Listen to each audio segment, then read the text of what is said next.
Saya mendengar juga banyak cerita-cerita di zaman kita sekarang. Orang-orang masuk Islam juga tanpa sebab yang mungkin kita duga. Seakan-akan sebabnya terkadang sepele, ternyata bisa membuat orang masuk Islam. Contoh, di antara hal yang menakjubkan yang saya dengar seorang masuk Islam, sebagaimana dikisahkan oleh Syekh Abdul Razak, hafizahullah ta'ala, yaitu seorang masuk Islam gara-gara nemani orang-orang Arab di diskotik ya, atau di di pub ya, atau di tempat minum-minum khamar. Satu hari datang sebagian orang-orang Arab bahlul ya. Kemudian datang di suatu negeri kafir, entah Inggris, entah pokoknya negeri Eropa ya. Dia datang, kemudian ditemani oleh guide. Guide ini orang kafir. Kemudian masuk ke diskotik, kemudian mereka minum-minum bir. Arab-Arab bahlul ini minum bir.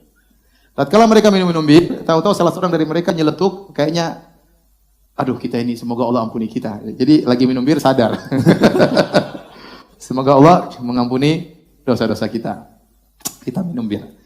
Yang menemani ini non muslim, dia juga percaya kepada Allah tapi dia musyrik.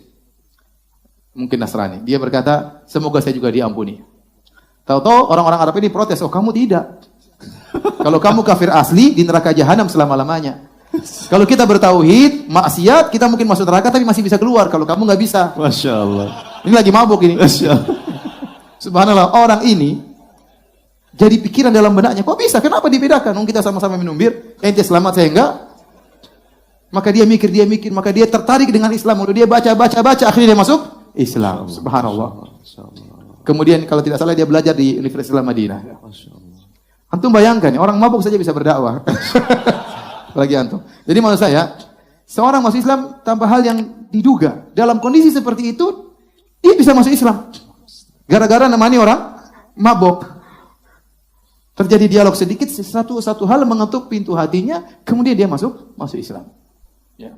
Ini contoh di antara yang saya dengar bagaimana hidayah menyapa seorang tanpa diduga sama sekali. Saya pernah berhaji juga sama seorang dosen, doktor, guru di Universitas Muhammad bin Imam Muhammad bin Saud di Riyadh. Dia cerita sama saya, kata dia di antara hal yang menakjubkan, ada orang pernah cerita masuk Islam kepada saya. Gara-gara apa? Jadi seorang wanita masuk Islam. Gimana dia masuk Islam? Dia ini punya pacar orang Muslim.